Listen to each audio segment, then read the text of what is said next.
Now, despite South Africa having the world's largest antiretroviral therapy program, HIV remains a leading contributor to deaths in the country.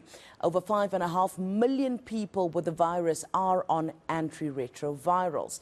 The South African Medical Research Council says there's underreporting of HIV AIDS related deaths.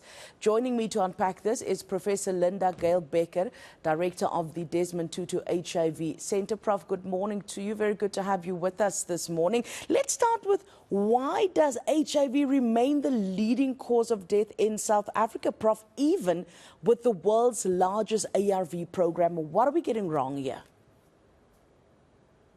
Well, generally, I think this is an important report, which, identifies that maybe our death reports don't always reflect HIV as a cause of death. So some of that might be stigma.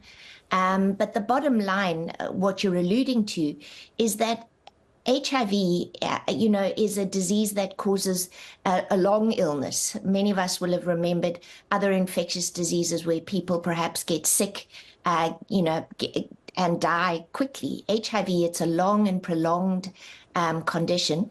If people start antiretrovirals, their virus becomes suppressed, we can actually restore almost a normal lifespan.